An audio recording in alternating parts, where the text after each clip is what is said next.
Então tá, pessoal. A partir de agora eu estou gravando a aula e vamos então começar a conversar na data de hoje. O último trabalho que eu passei para os senhores foi a respeito da intervenção de terceiros. Então, na aula de hoje, deixa eu ver se o pessoal tem que ficar quieto. Alessandra, fica quieta, Alessandra.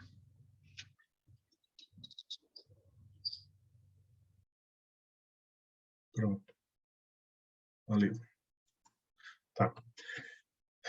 Na aula de hoje a gente vai começar a conversar, pessoal, a respeito da tutela provisória. Mas antes de mais nada, só para esclarecer, eu passei o trabalho para os senhores, tá? E aquilo vai valer para o seu objeto, tanto de avaliação do trabalho, quanto eu posso cobrar dos senhores na prova.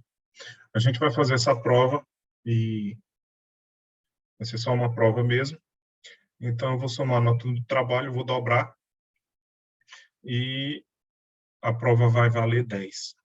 E teve gente que teve nota extra, teve gente que não participou, eu vou contabilizar isso aí. Eu vou saber fazer meus paranauês aqui com os cálculos da nota dos senhores, tá bom? Que eu tenho anotado quem fez, quem participou, quem não participou. Então tá, vamos falar agora da nossa aula. E se vocês forem tendo dúvidas ao longo da aula, pode perguntar que não tem problema, tá bom? Deixa eu só conferir aqui quem está no chat. Tá feio. Olha aí, a partir de hoje, a gente começa a falar então da questão da tutela provisória. O que vem a ser a tutela provisória? Nada mais é, pessoal, do que a chamada, popularmente chamada medida liminar, tá certo? Só que existem alguns formatos do magistrado conceder a liminar. E esses formatos existiam também antes no Código de 73, só que naquele tempo tinha uma outra roupagem, tá certo? E hoje o rito ele foi otimizado. Então existe hoje uma maneira diferente da gente visualizar esse rito aí com relação à concessão do que a gente chama de tutela provisória. Essa nomenclatura que tem para essa popularmente chamada medida liminar, tá certo? Só estou usando esse termo aí para a gente ter essa referência, tá bom? Então, olhem só. Antes aqui, está até anotado, além do procedimento comum, e nem tinha procedimento comum, não era esse o nome. Na verdade, o nome do que era comum era chamado de rito sumário e ordinário. Aí veio a lei atual e trocou de nome e disse que agora é rito comum, tá? Procedimento comum. E, além dele, e existe hoje ainda também, que é o rito da execução, só que tinha um outro tipo de processo que era chamado processo cautelar, que era para a gente ajuizar o processo cautelar, seja de natureza antecipatória ou de natureza incidental, para a gente assegurar algum tipo de direito, tá certo? Para o bem da vida não perecer antes da gente propor ação, ou mesmo a gente tendo proposto a ação, não perecer durante o curso da ação, tá certo? Então, para isso existia o que se chamava de processo cautelar. Então, eu entrava com um processo próprio, com vistas a assegurar esse suposto bem da vida, que não poderia aguardar até o final, até o provimento final, até a sentença, até o cumprimento da sentença, fazer valer a sentença, tá certo? O tempo era inimigo das pessoas nesse aspecto. Só que o que acontece? Esse fundamento ainda existe, essa provisoriedade de uma decisão, essa cautelaridade de uma decisão. Só que hoje ela tem uma nova roupagem, tá certo? O que acontece?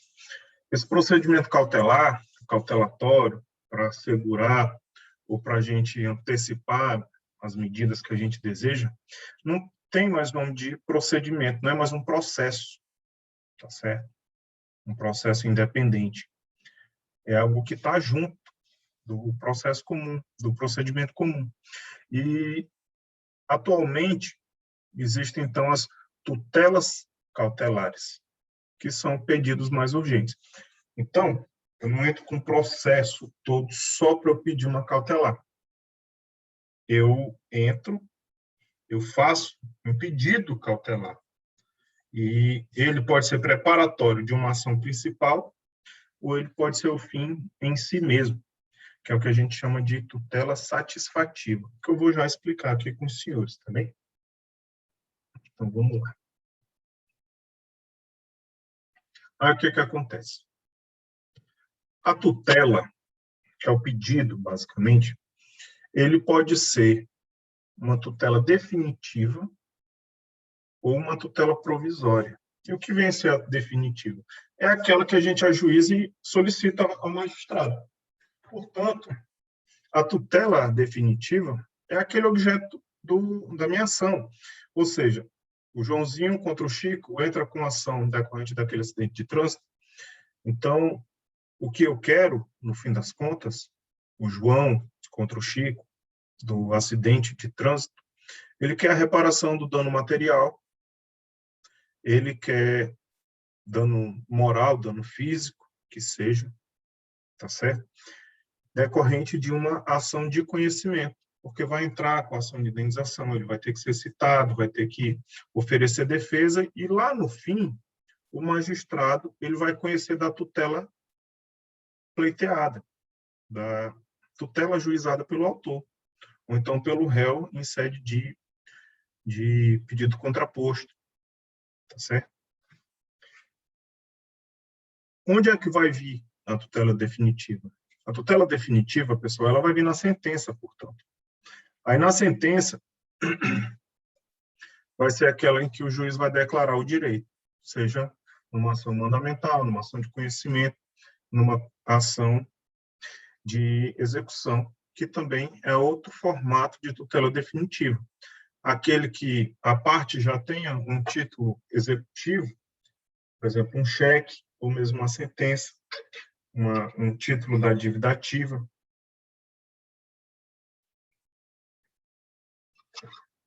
A pessoa executa. Já é um rito mais célere para fazer valer a obrigação que a parte pleiteia em juízo.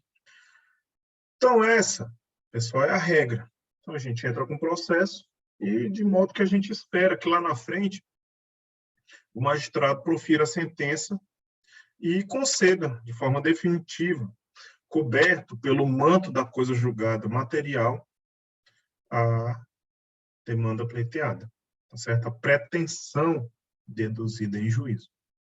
Então, olha, esse tom de definitividade, ele está ligado, então, a essa aptidão para formar a coisa julgada, tá certo?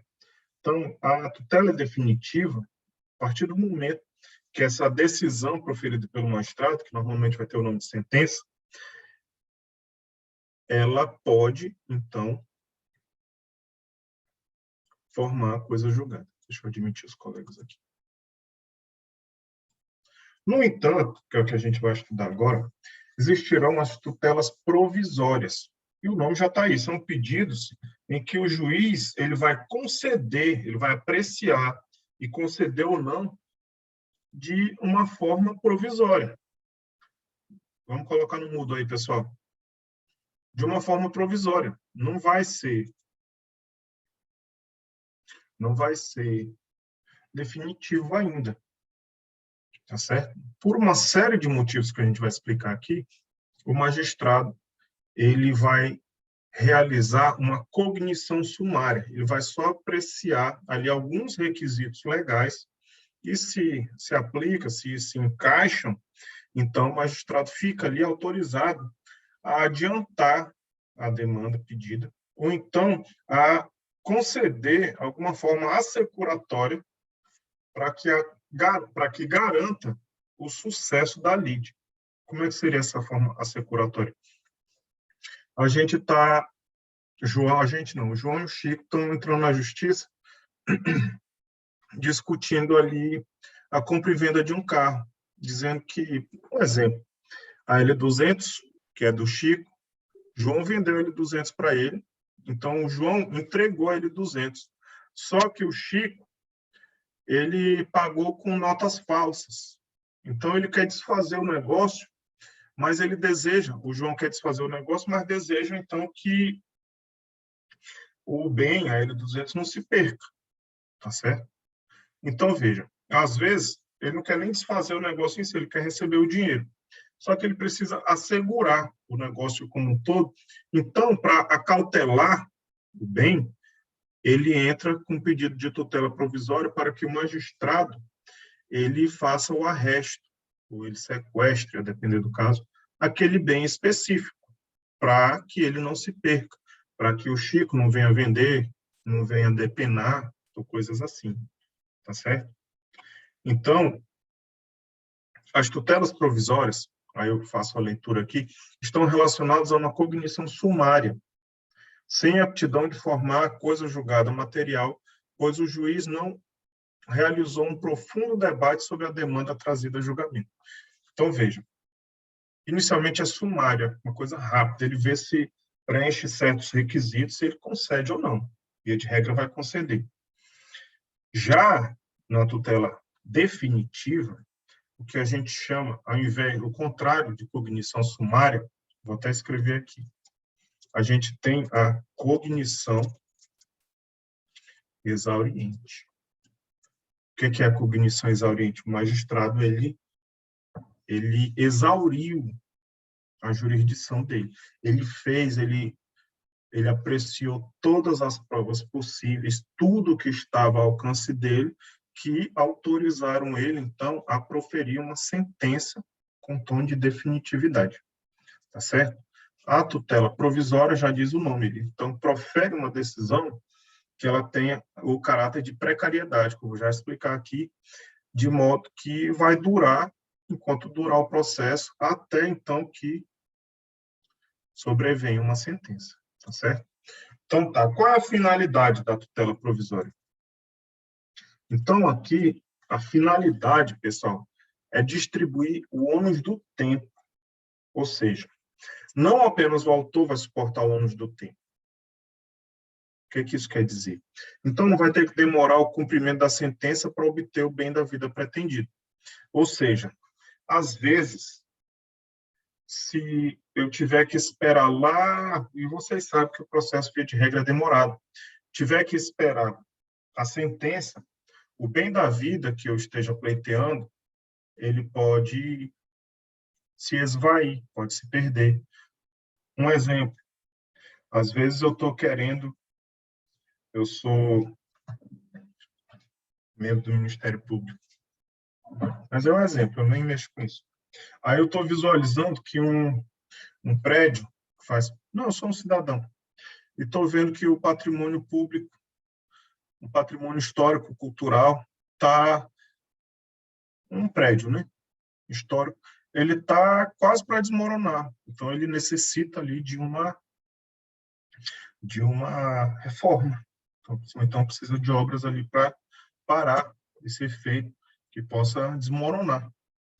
Então, com isso, eu posso solicitar, por uma ação popular, que, em sede de liminar, que o magistrado conceda uma tutela de urgência ao poder público, seja o Estado, o município, depende da propriedade de quem seja esse bem, que liminarmente obrigue o município o poder público, né? Independente de quem seja obrigado a realizar essas obras de manutenção, de tal modo que, como é provisório, mas é antecedente, ele começa, antecedente assim, é logo no início, tira o antecedente, é logo no início, porque se for esperar a sentença e obrigar só lá na sentença, é capaz de que nesse período o suposto bem, o objeto dessa demanda, ele desmorone e eu perca o objeto, tá certo?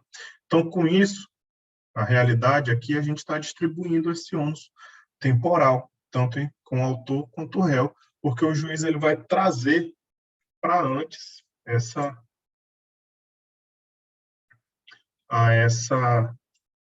esse pedido, tá certo? A colega está perguntando aqui se está relacionado ao pedido imediato e imediato. Na verdade, não, porque o imediato e imediato está dizendo o que eu quero e, no fim, está relacionado ao bem da vida pretendido, tá bom? Deixa eu ver se eu tenho aqui. Olha aqui, ó. Achei. Olha só. O pedido, tá bem? Aí a colega vai acompanhar aqui comigo. Ah, não acredito, não.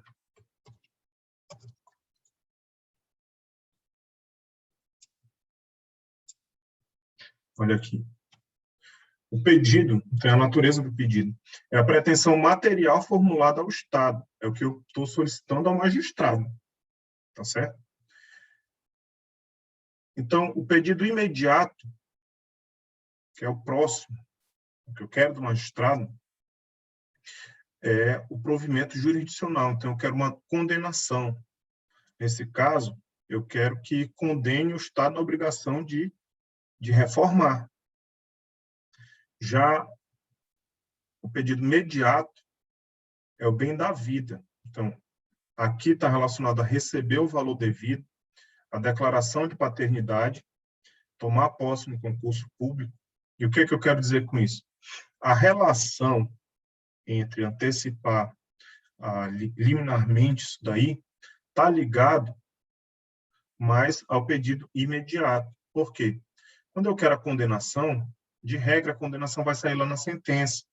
Só que, se eu deduzo perante o magistrado um pedido antecipatório, significa que o juiz ele vai conceder, às vezes, o que eu quero lá no fim, no começo, ou então ele vai conceder algo que assegure o resultado no começo, que nem eu estou falando. Eu quero desfazer um contrato, eu quero reaver um bem.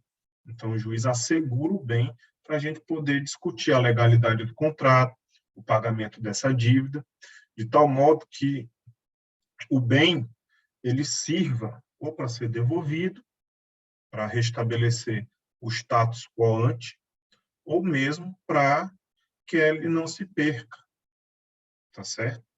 Para que a parte não se desfaça desse bem, tá certo? Deu de entender, colega? Rebeca? Dou-lhe uma?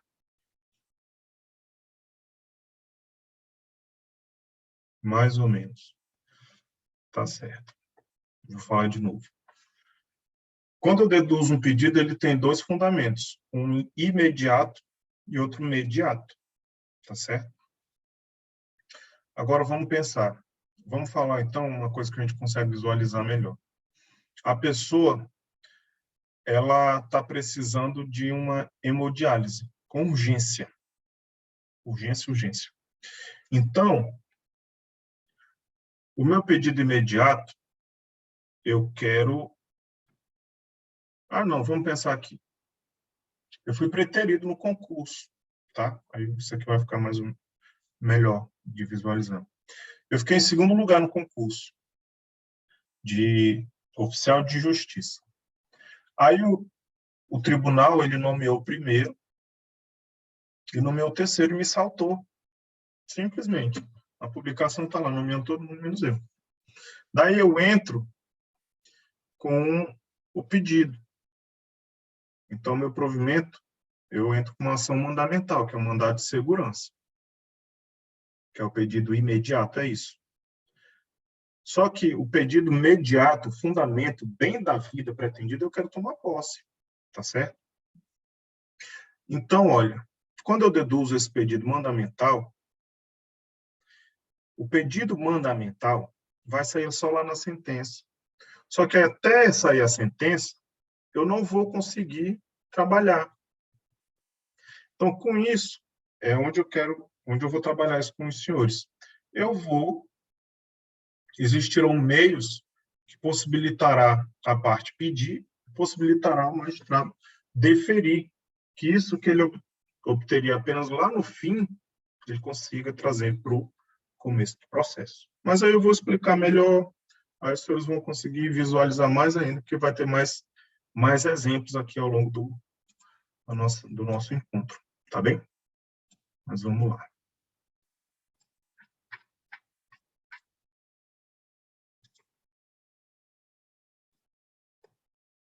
Vamos seguir.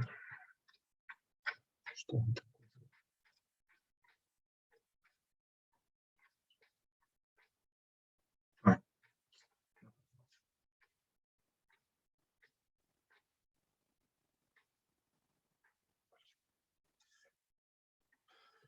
Então, pronto. É a finalidade que é distribuir o ônus do tempo, aquilo que eu tinha falado. Ou seja, o leito no hospital, tomar posse no concurso público, tudo isso, no fim, se o juiz não trouxer lá para o começo, vai causar prejuízo só para o autor. O réu vai ficar de boa, porque, assim, para ele é mais conveniente esperar o resultado lá na sentença. Então, por isso que vai distribuir o ônus do tempo. E as tutelas, elas podem ocorrer de dois formatos, que pode ser a tutela de urgência, tá bom? As tutelas provisórias. Pode ser a tutela de urgência ou tutela de evidência. O que é mais trabalhado, que a gente visualiza mais na prática e nos estudos também, para quem quer fazer concurso aí, para a área jurídica como um todo, que envolva processo civil, hoje até delegado está tendo processo civil, a gente vai conseguir visualizar que a tutela de urgência ela é muito, muito, muito cobrada, tá bom? Então, por isso que, assim, eu peço muita atenção dos senhores, que eu vou trabalhar esse tema com os senhores hoje e amanhã. Eu já conversei com as representantes da turma, segunda-feira a gente vai ter a nossa prova, tá bom? E ao longo da semana a gente vai abordando, saber como é que vai ser. Mas só que, assim, vai ter questões de ordem objetiva e de ordem subjetiva. E já adianto aí os senhores, que quem colar, pegar da internet, tiver Ctrl+C, Ctrl+V da internet, eu vou zerar a nota, tá bom? Vamos lá. Então, olhem aí. Aí aqui tem um quadrinho, tá? Que eu peguei do Gran Cursos online para qualquer questão aqui de direitos autorais. Aí olha como se desenvolve. A gente tem a tutela provisória e a gente tem aqui. Vocês veem o mouse? Me respondam aí. Vocês veem o mouse se mover?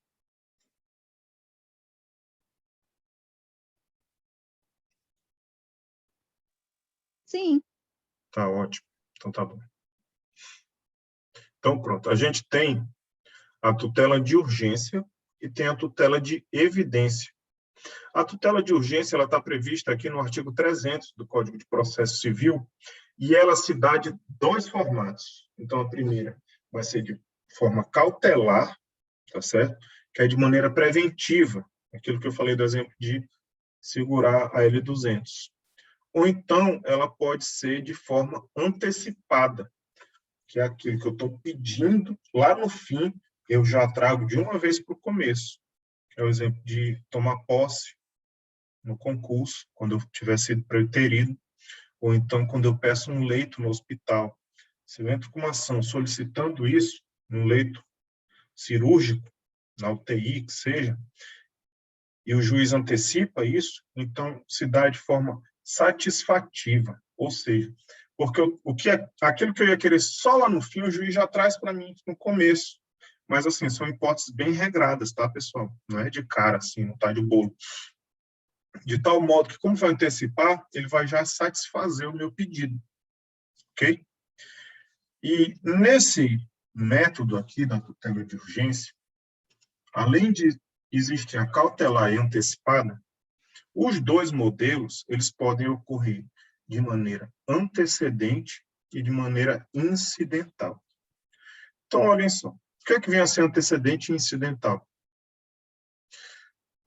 Vejam aí que tudo isso é algo provisório e urgente.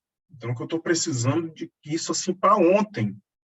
Então, como eu estou precisando para ontem, às vezes eu preciso pedir com urgência ao juiz antes mesmo de eu propor a ação inicial, tá certo?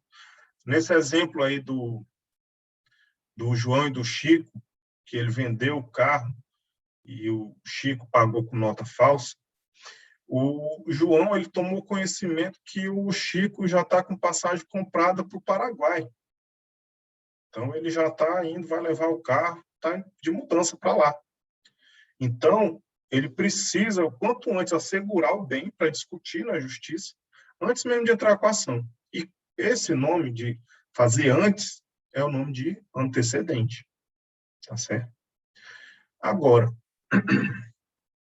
se nesse mesmo caso, eu vi que o João, né, ele viu que foi vítima de um golpe, porque foi pago com nota falsa, e ele entra na justiça cobrando os valores, só que, de repente, no curso do processo, ele toma conhecimento que ele está de partida.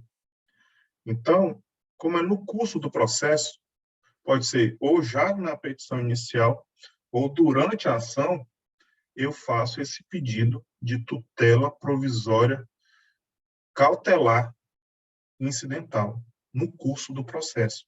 Porque existe processo, aí esse pedido, ele, que normalmente fala, né? Aí eu atravesso esse pedido no curso do processo, porque ele vai vir de forma incidente, ele vai entrar no processo, tá certo? Então, com isso, a gente tem o antecedente e a gente tem o incidental, tanto para o cautelar quanto para o antecipado. E com isso a gente começa, então, a conversar, pessoal, a respeito da tutela de urgência. E o que vem a ser a tutela de urgência? Que nem eu falei. Então, a gente tem a tutela de urgência, inicialmente essa cautelar aqui. E qual é a característica da cautelar? Ela é preventiva. Então, é para eu prevenir, para eu garantir o resultado útil do processo. Então, ele é assecuratório. É para eu preservar bens e direitos. Então, via de regra, esse pedido cautelar ele vai estar ligado indiretamente a algum bem. Por quê? Porque ele vai assegurar o que eu vou pedir lá na frente. Exemplo, na atividade de promotor de justiça.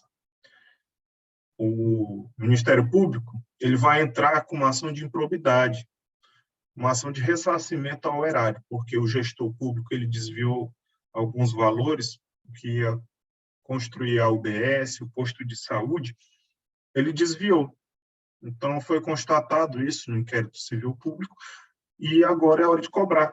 Só que antes de eu ajuizar a ação, eu vou requerer ao juízo, eu posso requerer de forma antecedente, de maneira preparatória, ou já no curso da ação, que o magistrado determine a indisponibilidade dos bens.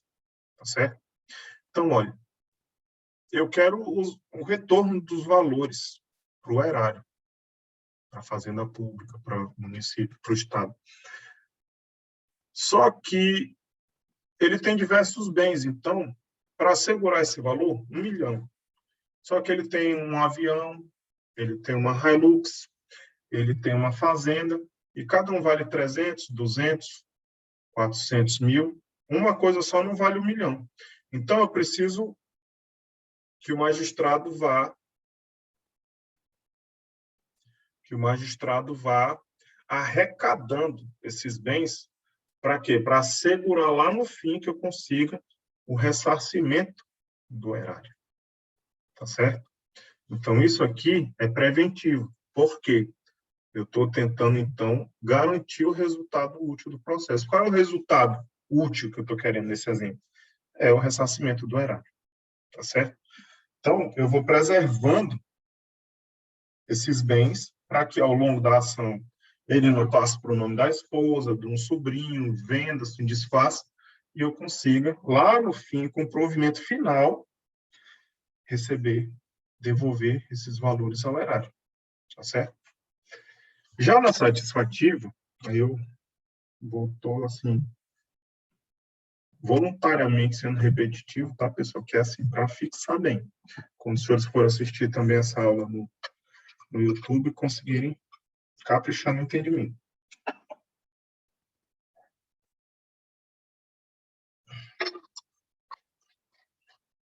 Aí, olhem aí.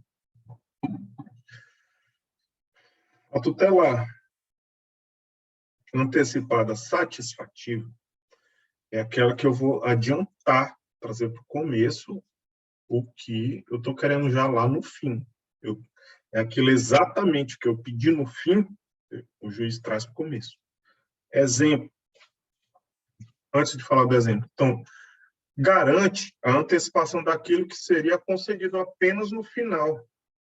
É a antiga antecipação dos efeitos da tutela. Isso daí existia antes no Código de Processo Civil de 73 e tinha essa nomenclatura aqui, que era antecipação dos efeitos da tutela, e estava no artigo 273 do CPC antigo. Mas agora foi unificado toda essa sistemática das tutelas de urgência, tá certo? Então, olha, é para auxiliar que o processo possa também ter um resultado útil. Um exemplo aqui é o magistrado conceder o leito cirúrgico.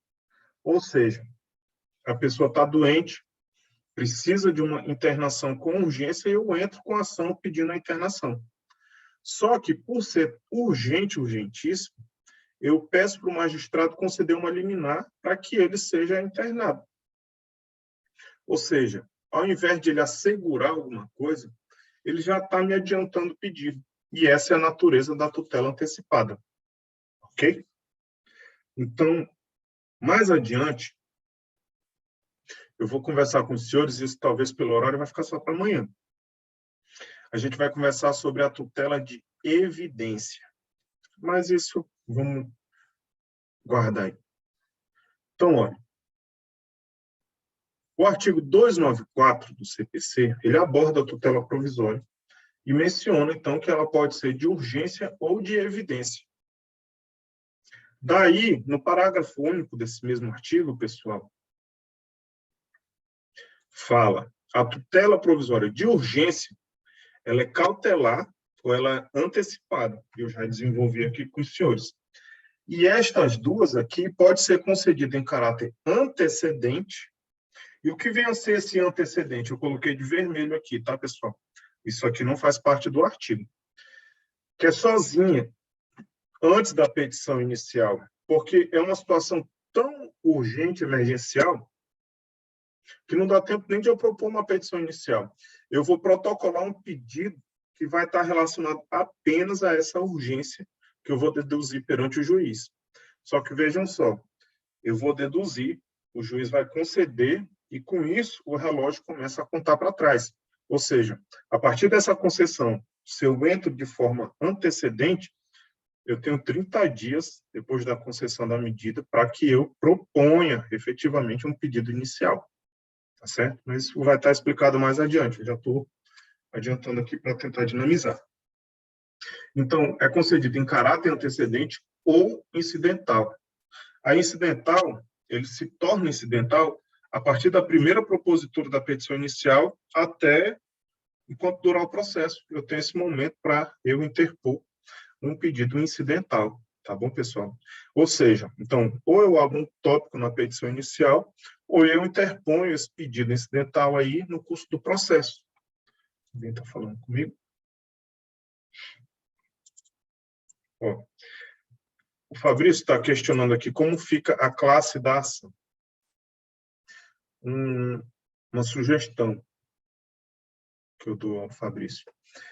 Você precisa se desapegar do PJE, porque o PJE, ele traz o que o CNJ determinou, chama de tabela processual unificada. Daí a gente coloca a tutela antecipada ou não, isso é indiferente, porque o que é que a gente classifica no PJE, ele não determina a natureza da ação, tá certo? A ação, via de regra, ela é classificada de acordo com o pedido deduzido, que pode ter uma tutela provisória ou não. Então, assim, via de regra, qual seria a classe, vamos dizer assim, da ação? É um pedido condenatório, uma ação condenatória, uma ação declaratória, uma ação mandamental.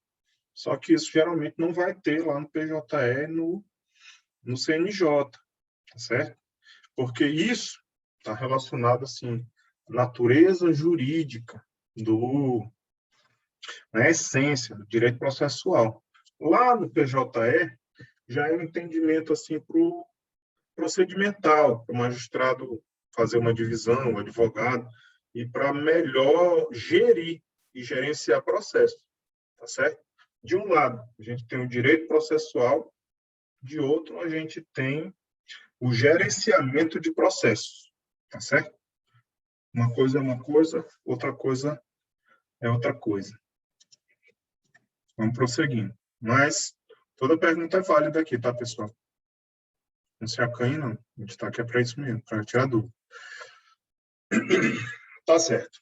Tendo isso aqui, a tutela provisória, que tanto vai ser urgência ou evidência, eu estou desenvolvendo com os senhores aqui a de urgência, e esta que tem a característica de ser cautelar ou antecipada, que pode ser antecedente ou incidental, e está naquele quadrinho, que eu vou disponibilizar o arquivo aqui para os senhores, tá? Para os senhores estudarem, que já está ficando com 85 páginas. Mas a letra é bem grande, então, assim, se diminuir, vai ficar corrido. Tá lá no quadro dá de visualizar, então, que vai ser de urgência, que vai se dividir para cautelar e antecipada, e tanto a cautelar quanto a antecipada vai ser antecedente ou incidental.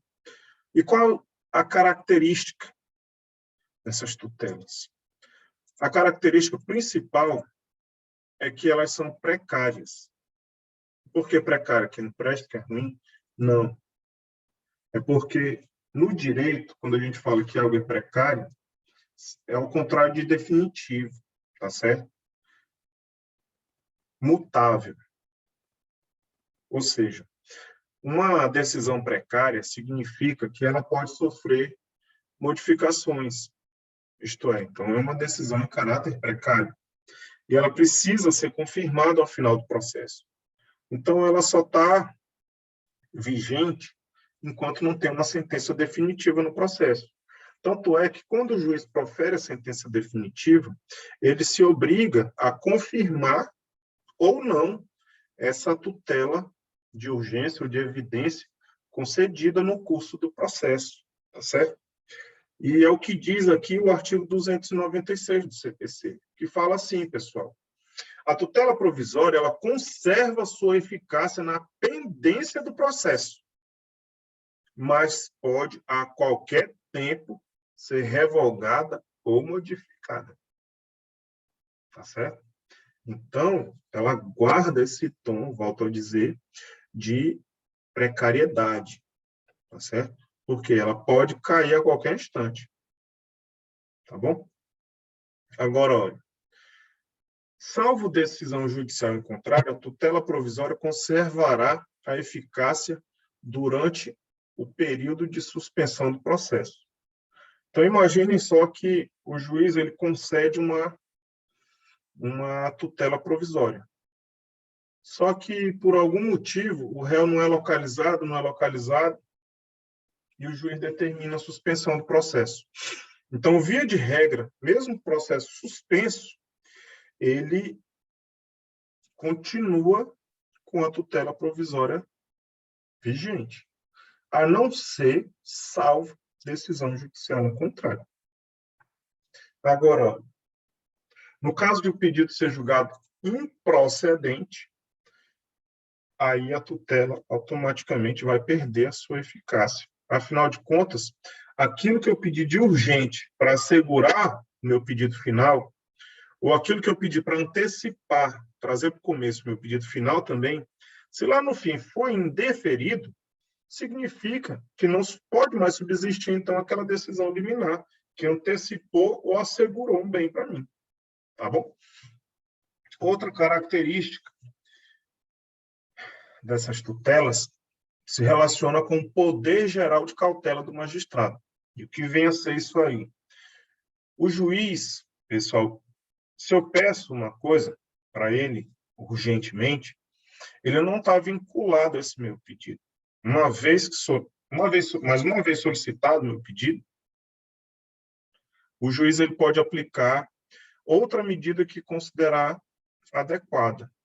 Ou seja, se eu peço, então eu estou discutindo lá a compra e venda do carro e eu peço que o juiz arreste o carro, que é assegurar o carro. Aí o magistrado ele pode visualizar que ele tenha outros bens. Ele, olha, na verdade, ele tem, ele é garimpeiro, ele tem muito ouro. Inshallah. E, e esse ouro é o equivalente a esse valor aqui. Ele tem 5 terrenos, consabido aqui, é fato notório que ele tem 5 casas e está no valor do carro. Que bem imóvel é mais conveniente ter assegurado do que bem imóvel. Então, ao invés de assegurar com o veículo, eu vou assegurar aqui com uma residência do réu. É isso que o magistrado pode fazer, porque ele tem um poder geral de cautela. Esse poder geral se relaciona ao fato de que, uma vez solicitada uma medida urgente, o magistrado não fica vinculado àquele pedido, tá certo? Ele pode conceder o pedido em outro formato, que nem esse que eu falei aqui para os senhores. O que o magistrado não pode fazer é realizar isso daí de ofício, sem o ter pedido, tá certo? Isso é o que entende a doutrina majoritária. Por que isso?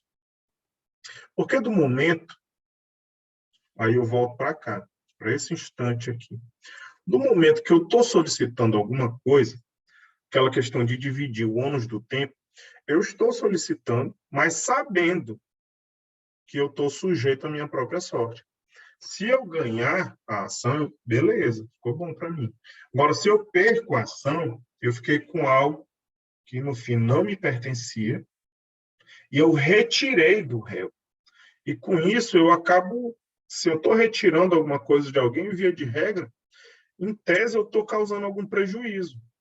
Então o magistrado ele não pode criar essa situação jurídica em que, sem ter sido solicitado, eu causo um prejuízo a um e uma vantagem a outro, sendo que nenhum dos dois solicitou isso daí, tá certo? Então a gente tem que ter esse cuidado. A doutrina majoritária entende que ele não, negrito maiúsculo, não pode conceder decisões assim de ofício. Beleza, pessoal? Aí, falando desse poder geral de cautela, a gente tem aqui, o juiz poderá determinar as medidas que considerar adequadas, ou seja, não é aquilo pedido, é aquilo adequado, tá certo? Para a efetivação da tutela provisória. A efetivação da tutela observará as normas referentes ao cumprimento provisório da sentença no que couber. A isso eu remeto os senhores lá ao tópico de cumprimento da sentença. Vocês vão ver só em processo civil 3, tá, pessoal? Pois tá. E outra característica é que essas decisões elas precisam ser, tal qual toda decisão judicial, motivada. É o que diz o 298, isto é, na decisão que conceder, negar, modificar ou revogar a tutela, ou seja, tudo que tiver relacionado à tutela, o juiz ele se obriga, então, a motivar o convencimento de modo claro e preciso. Então, ele precisa explicitar por que ele está concedendo ou por que ele está negando. Ou então, ao longo do processo, ele visualizar que precisa reforçar, ou então precisa dar uma maneirada, ou mesmo fazer cessar essa tutela, desde que sempre motive de modo claro e preciso. Ok, negada? Competência. A competência, portanto, é o juízo da causa. Aquele que vai conceder, apreciar uma tutela de urgência é o mesmo que tem competência para apreciar o pedido principal. Então, olha aí.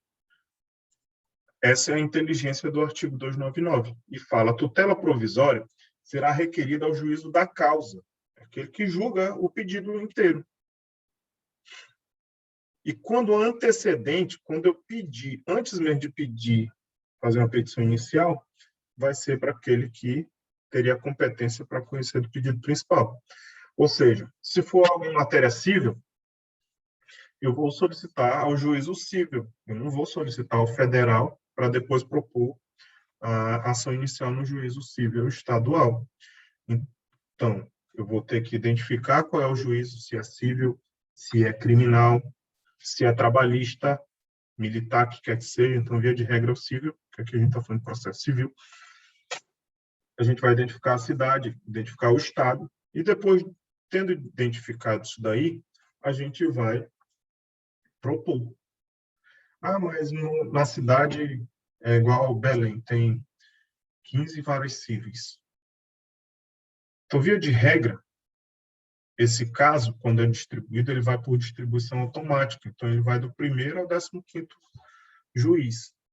Então, se eu proponho um pedido antecedente, aí ele é distribuído para o 7º juiz, para a 7ª vara. Então, quando eu for propor o pedido principal, via de regra, pelo princípio da prevenção, que é o juiz que primeiro conheceu da causa, ele passa a se tornar o juízo da causa principal também. Então, uma vez apreciado o pedido antecedente, esse magistrado ele acaba se tornando o juízo natural do pedido principal. Tá bom, pessoal? É assim que funciona. E do mesmo modo que acontece com o juízo, que é um magistrado, essa regra também vai ocorrer com tribunais, tá certo? Então, ressalvada a disposição especial, na ação de competência originária de tribunal e nos recursos, a tutela provisória será requerida ao órgão jurisdicional competente para apreciar o mérito. Porque imagina, então, que eu preciso fazer um pedido antecedente. E nesse pedido antecedente,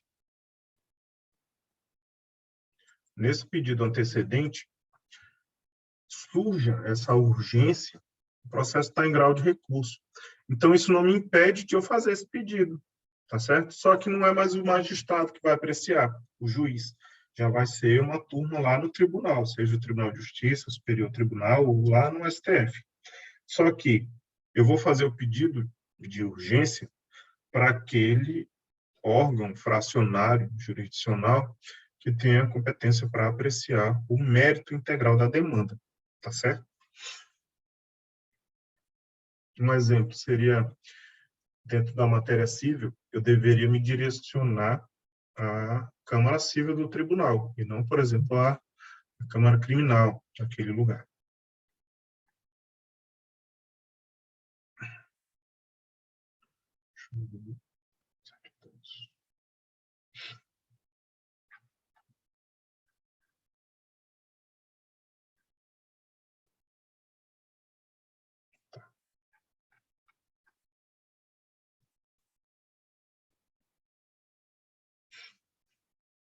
Eu vou parar aqui, falar disso aqui com os senhores,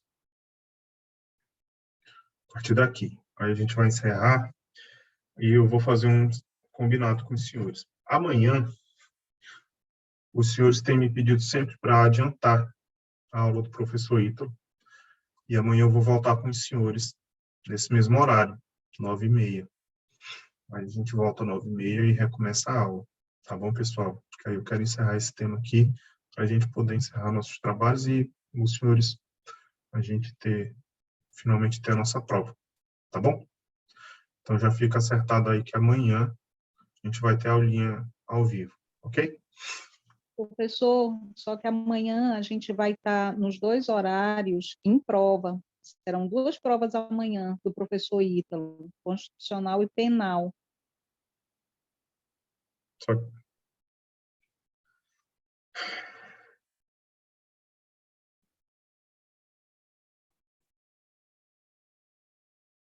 Quem é que está falando comigo? Selma. Tá. Só que é o horário da minha aula, né? Eu sei. Não, só avisando, né? Assim, que pode ser que eu não sei como é que vai ser lá a gente vai terminar, né? Entendi. Enfim, só para o Tá. senhor saber mesmo, eu compreendo o que o senhor diz. Porque eu já fazia a concessão de uma aula, né? De trocar. Agora de tomar todas, aí vocês me apertaram sem me abraçar. Mas, enfim, de toda sorte, amanhã eu vou dar aula. No horário, tá bom? Eu já ia fazer essa concessão, então vou adiantar para 7h30, até para estar o quanto antes na internet. tá bom? Enfim, eu vou terminar aqui, aí amanhã a gente volta na hora de 7h30, então. Que aí eu vou fazer, aí os senhores acompanham depois no YouTube. Deixa eu ver se eu tô falando. Revisão? Não, eu não faço revisão.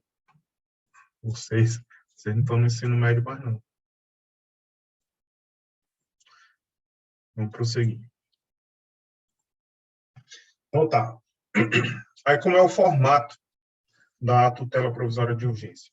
Ela está prevista no artigo 300. E aqui vem a regra. Então, o Código de Processo Civil, ele unificou tanto a tutela cautelar, que antes era um processo cautelar no Código 73, e tinha também o rito. Então, eram 3 situações. Existia o processo cautelar, existia a antecipação dos efeitos da tutela e existia a chamada tutela específica.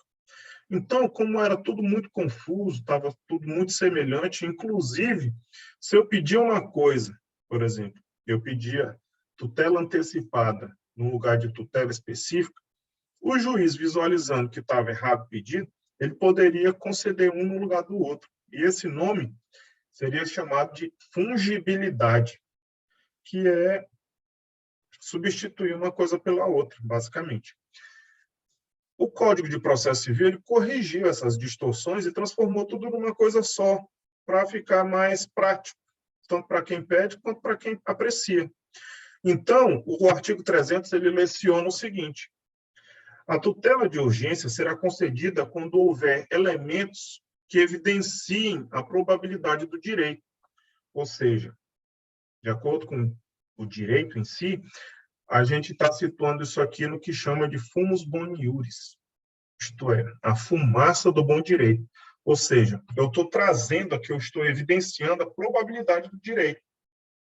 Eu estou demonstrando que eu detenho aquele direito. Lembrando que tudo isso eu estou realizando numa cognição sumária, num juízo inicial, perfunctório. Além disso, são requisitos que eles se somam, tá certo?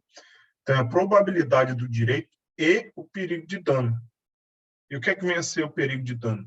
É o que se denomina o periculum in mora, ou seja, o perigo da demora. Ou é o perigo de dano ou o risco ao resultado útil do processo. Então, eu sempre vou ter que provar a probabilidade do direito, aí ou eu provo o perigo de dano ou o risco ao resultado útil do processo.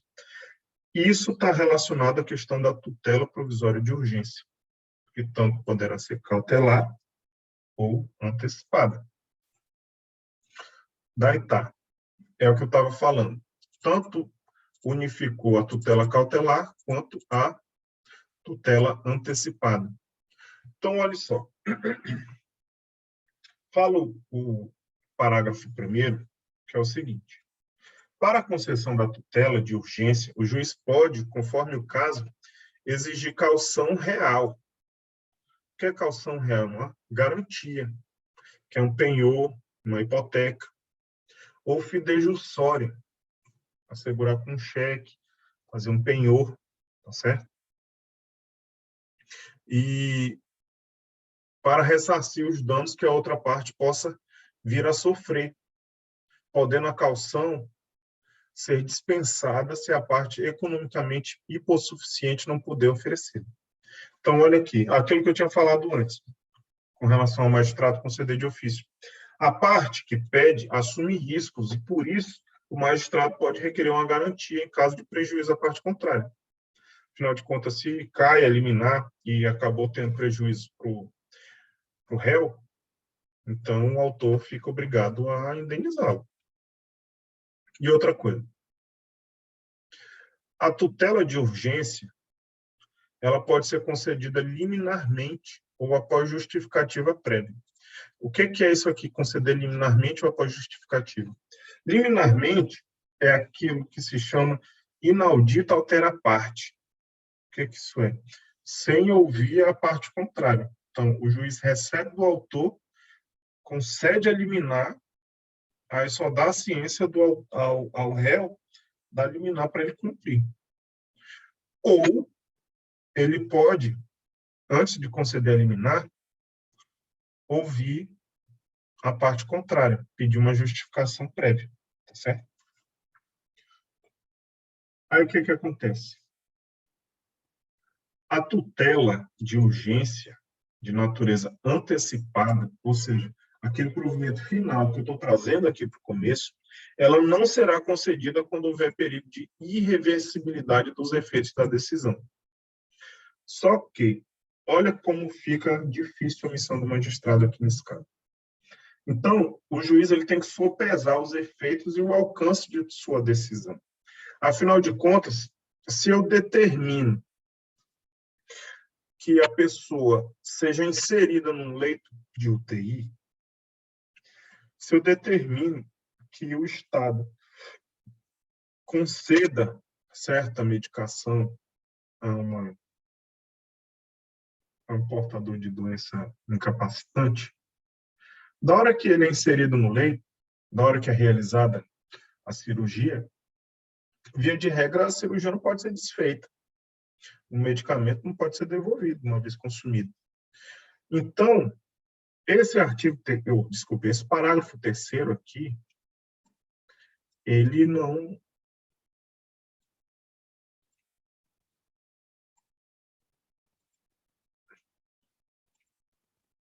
é uma cláusula rígida, tá certo? Ele tem que ser visto, tem que ser interpretado com certos temperamentos, tá certo? Porque isso não vai valer para todos os casos. Então, isso vai do julgamento do magistrado apreciar efetivamente o que de fato vai ser irreversível, mas que ele deva ou que ele possa conceder, que é o exemplo que eu estou trabalhando aqui com os senhores, que é da concessão do leito de UTI ou então de determinado medicamento, beleza? Portanto, a gente faz concluir que essa regra não é absoluta. Aí aqui a gente tem a regra do regime anterior, aí eu coloquei aqui só para os senhores visualizarem como era antes, tá? Que o magistrado, a requerimento da parte, então, sinal que ele não pode fazer de ofício, ele pode antecipar total ou parcialmente os efeitos da tutela. E, além disso, fora do 273, que era a antecipação dos efeitos da tutela, existia o 461A, que era a concessão de tutela específica, que também está prevista no Código de Defesa do Consumidor, só que isso está dentro apenas do microsistema da justiça consumerista, e tinha também todo um processo de natureza cautelar para a gente assegurar certos direitos e bens. Beleza, pessoal? Mas fica aí a dica do 273 do artigo anterior, do Código de Processo Civil anterior. E para a gente encerrar, eu vou falar do 302, que é responsabilidade objetiva. Isso aí os senhores não viram ainda em direito penal, desculpa, em direito administrativo, acho que os senhores nem tiveram ainda na grade, mas a responsabilidade objetiva, ela está relacionada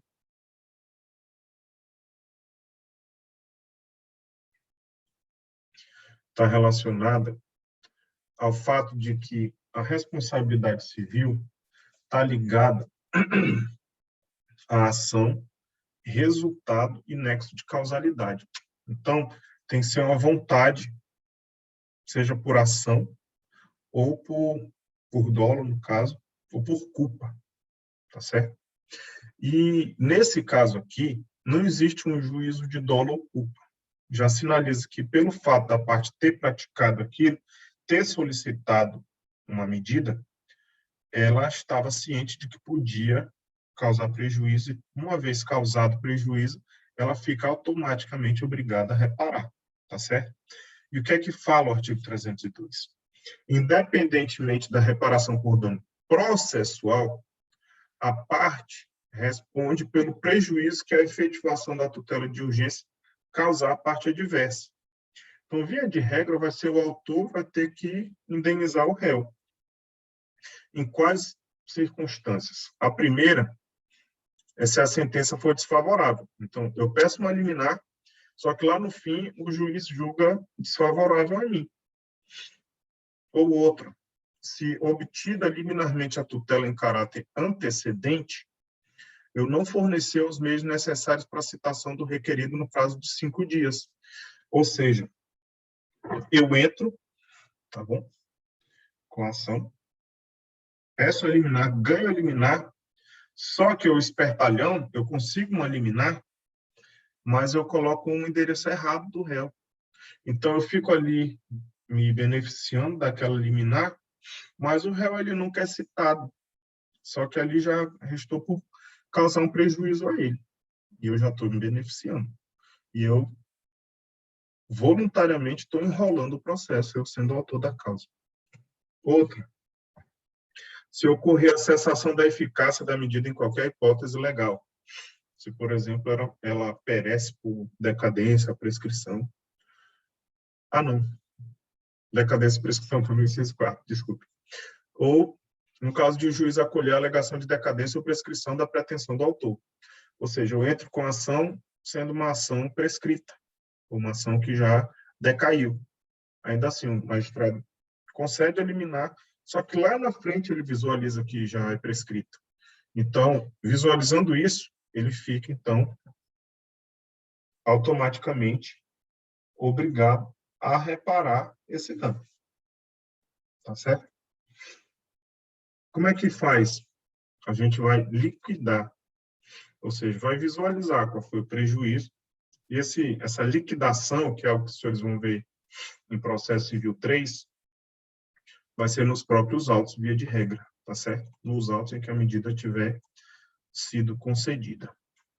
Na próxima aula, a gente vai conversar a respeito das tutelas de urgência, de natureza antecedente, tá certo? A gente conversou antes aqui foi da cautelar? Agora até me confundi.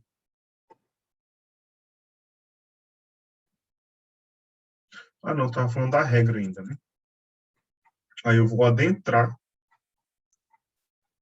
na tutela de urgência antecedente. Aí depois eu vou conversar com os senhores também sobre a tutela de urgência cautelar. Então, tem a antecedente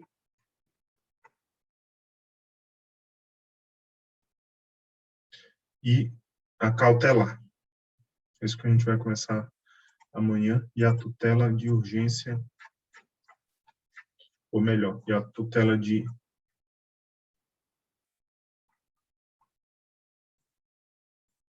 evidência. Para a gente encerrar aqui. Deixa eu parar de gravar.